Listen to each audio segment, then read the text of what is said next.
இறைவாக்கினர் அனைவரின் இரத்தத்திற்காக இந்த தலைமுறையினரிடம் கணக்கு கேட்கப்படும்.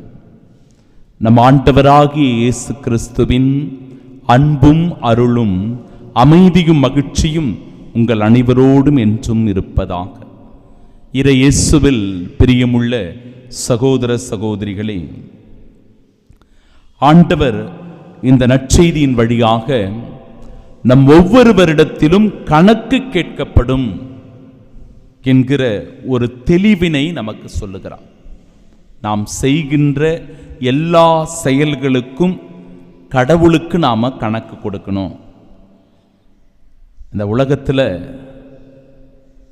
பல பாவங்களை செய்துவிட்டு, தவறுகளை செய்துவிட்டு, குற்றங்களை செய்துவிட்டு ஒன்றும் தெரியாதவர் போல, நல்லவர்களைப் போல நடிக்கின்ற மனநிலையில் நாம் வாழ்ந்திடலாம்.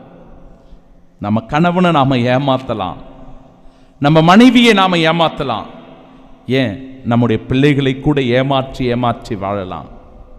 ஆனால் கடவுளை நாம் ஏமாற்ற முடியாது. கடவுளை நிச்சயம் ஒருபோதும் நாம் யாரும் ஏமாற்ற முடியாது. திருப்பாடல் 139 சொல்லுகிறது, நான் உங்கள் ஒவ்வொருவரையும் ஆய்ந்து அறிந்திருக்கிறேன், நீங்கள் அமர்வதையும் எழுவதையும் நான் அறிந்திருக்கிறேன். நீங்கள் பாதாளத்தில் உங்களுடைய படுக்கையை அமைத்துக் கொண்டாலும், விண்ணிலே உங்களுடைய இருக்கையை நீங்கள் அமைத்துக் கொண்டாலும், நான் அங்கும் இருப்பேன், உங்களை நான் அறிந்து வைத்துள்ளேன் என்கிறார் ஆண்டவர். உங்களுடைய தலைமுடிகள் எல்லாம் எண்ணப்பட்டிருக்கிறது என்று இறைவார்த்தை சொல்லுகிறது. அப்படின்னா கடவுளுடைய பார்வையிலிருந்து நாம் மறைந்து விட முடியுமா? அவருடைய பார்வையிலிருந்து நாம் தப்பித்து விட முடியுமா?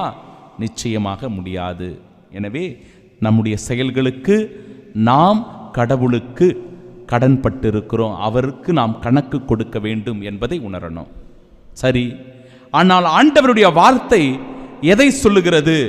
இன்னும் குறிப்பாக ஆபேலின் இரத்தம் முதல் பலிப்பீடத்திற்கும் தூயகத்திற்கும் நடுவே சிந்தப்பட்ட சக்கரியாவின் இரத்தம் வரை உலகம் தோன்றியதிலிருந்து சிந்தப்பட்ட இறைவாக்கினர் அனைவரின் இரத்தத்திற்காக இந்த தலைமுறையினரிடம் கணக்கு கேட்கப்படும். எவ்வளவோ பேர் உண்மைக்காக, நீதிக்காக, நேர்மைக்காக, ஆண்டவர் இயேசு கிறிஸ்துவுக்காக இரத்தம் சிந்தி மரித்திருக்கிறார்கள். அப்பாவிகளாக இருந்திருக்கிறார்கள். நல்லவர்களாக வாழ்ந்ததற்காகவே, நன்மைகள் பல செய்ததற்காகவே இறந்திருக்கிறார்கள். அப்படிப்பட்ட அப்பாவிகளுடைய இரத்தம் இறைவன் இயேசுவின் திருமுன்னிலையில் இருக்கிறது என்றால் அந்த இரத்தத்திற்கு நாம் கணக்கு கொடுக்க வேண்டும். பிரியமானவர்களே, இந்த இடத்தில் யூதர்களுடைய வரலாற்றை ஆண்டவர் சொல்லி பரிசேயர்களையும் சதுசேயர்களையும் மறைநூல் அறிஞர்களையும் மூப்பர்களையும் ஆண்டவர் இயேசு கண்டிக்கிறார். அவர்களுக்கு எச்சரிக்கை விடுக்கிறார். நீங்கள் இப்படிப்பட்ட தலைமுறையினரிலிருந்து வந்தவர்கள் என்று மார்த்தட்டிக் கொள்ளுகிறீர்கள், பெருமை பாராட்டுகிறீர்கள். பெருமை பாராட்டிக் கொள்ளுகிற, மார்த்தட்டிக் கொள்ளுகிற உங்களிடத்தில் தான் பாவ செயல்களும் குற்ற உணர்வுகளும் தவறுகளும் இருக்கின்றது. ஏனென்றால் ஆபேலை கொன்றது யார்? ஆபேலை கொன்றது யார்? அவனுடைய சகோதரன் காயின். பொறாமையினால். தொடக்க நூல் புத்தகம் 4வது அதிகாரம் 8வது இறைவார்த்தை சொல்லுகிறது, வா வயலுக்கு போவோம் என்று தன்னுடைய தம்பி ஆபேலை அழைத்து கொண்டு போய் அந்த இடத்தில் அவன் கொன்று போடுகிறான். இறைவார்த்தை சொல்லுகிறது, ஆபேலின் இரத்தம் நிலத்தில் சிந்தப்பட்ட போது அது என்னை நோக்கி கூக்குரல் எழுப்புகிறது. அப்ப காயின், காயின் உன் சகோதரன் ஆபேல் எங்கே என்கிற கணக்கு காயினிடத்தில் கேட்கப்பட்டது. அவன் சொல்றான், கடவுளுக்கு தெரியாது அப்படின்னு நினைச்சு, நான் என்ன என் தம்பிக்கு காவலாளியா என்று கேட்கிறான்.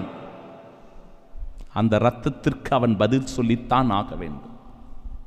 அதுபோலவே சக்கரியாவினுடைய இரத்தம் எப்படி சிந்தப்பட்டது என்பதை 2 குறிப்பேடுகள் புத்தகம் 24வது அதிகாரத்தில் இந்த இறைவார்த்தை அழகாக சொல்லுகிறது. யோவாசு என்கிற அரசன் ஒருவன் இருந்தான்.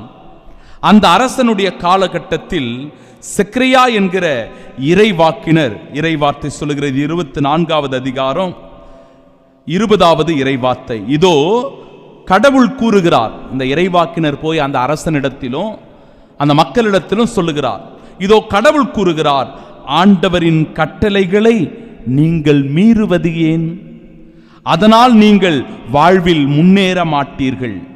ஆண்டவரை நீங்கள் புறக்கணித்ததினால் அவரும் உங்களை புறக்கணித்துள்ளார் என்கிற ஒரு செய்தியை இறைவாக்கினர் செக்கரியா அந்த மக்களிடத்தில் சொல்லுவதை, அரசனிடத்தில் சொல்லுவதை பார்க்கிறோம். அப்போ உடனடியா அரசனும் மக்களும் சேர்ந்து கொண்டு என்ன செய்கிறார்கள் தெரியுமா பிரியமானவர்களே? கல்லாலேயே எரிந்து செக்கரியாவை கொள்ளுகிறார்கள். 21வது இறைவார்த்தை. அவர்கள் அவருக்கு எதிராக சதி செய்து அரசரின் ஆணைக்கு ஏற்ப ஆண்டவரின் இல்லத்து மண்டபத்தில் அவரை கல்லால் எறிந்து கொன்றனர். செக்கரியாவை கல்லால் எறிந்து கொண்டிருக்கிறார்கள். அரசனுடைய ஆணையும் மக்களுடைய சதி திட்டமும். அப்போ இந்த செயலுக்கு அவர்கள் கணக்கு கொடுக்கணுமா வேணாமா? நிச்சயமாக கணக்கு கொடுத்துதான் ஆக வேண்டும். பிரியமானவர்களே, எனவே இறை வார்த்தை நமக்கு சொல்லுகிறபடி எச்சரிக்கையோடும் கவனத்தோடும் இருக்கணும். எந்த செயலை நாம் செய்தாலும் பாவ செயல்களுக்கு ஒருபோதும் இடம் கொடுக்கக்கூடாது. அநீதிகளுக்கு நாம் ஒருபோதும் துணை போகக்கூடாது. ஏனென்றால் கடவுளுக்கு நாம் கடன்பட்டிருக்கிறோம். அந்த கடவுளுக்கு நாம் கணக்கு கொடுக்க வேண்டும். இறைவார்த்தை முதல் வாசகத்தில் சொல்லுகிறபடி ஆண்டவர் வேறுபாடு காட்டுவதில்லை. ஏனெனில் எல்லாருமே பாவம் செய்து கடவுள் கொடுத்த மேன்மையை இழந்து போயினர். ஆயினும் அனைவரும் கிறிஸ்து இயேசு நிறைவேற்றிய மீட்பு செயலின் மூலம் கடவுளுடைய அருளால் இலவசமாய் அவருக்கு ஏற்புடையவர்கள் ஆகப்பட்டிருக்கிறீர்கள். ஆண்டவர் இயேசு கிறிஸ்து சிந்திய இரத்தத்தினால் நாம் ஒவ்வொருவரும் மீட்கப்பட்டிருக்கிறோம் நம்முடைய பாவ செயல்களிலிருந்து, குற்ற செயல்களிலிருந்து. அப்படியானால் நாம் எல்லாருமே குற்றவாளிகள் தான், பலவீனர்கள் தான், பாவம் செய்யக்கூடியவர்கள் தான். அப்படி இருக்கும்போது நீங்கள் ஏன் உங்களை பெருமை பாராட்டிக் கொள்ளுகிறீர்கள்? அதுதான் இங்கே கேள்வி. அப்படி இருக்க பெருமை பாராட்ட இடம் ஏது? இடமே இல்லை. எந்த அடிப்படையில் நீங்கள் பெருமை பாராட்டுகிறீர்கள்? கடவுள் யூதர்களுக்கு மட்டும்தானா? அவர் புறவினத்தாருக்கு இல்லையா? அப்படியானால் நாம் எல்லோருமே கடவுளுக்கு உரியவர்கள். இதில் எதுவும் பெருமை பாராட்டிக் கொள்வதோ தம்பட்டம் அடிப்பதோ கூடாது. இறைவனுக்கு உரிய நேர்மையான, உண்மையான, நன்மைகள் நிறைந்த, இரக்கம் நிறைந்த செயல்களை செய்து அவருக்குரியவர்களாக வாழ வேண்டும். ஏனென்றால் நாம் ஒவ்வொருவரும் கடவுளுக்கு கணக்கு கொடுக்க வேண்டும். ஆமென்.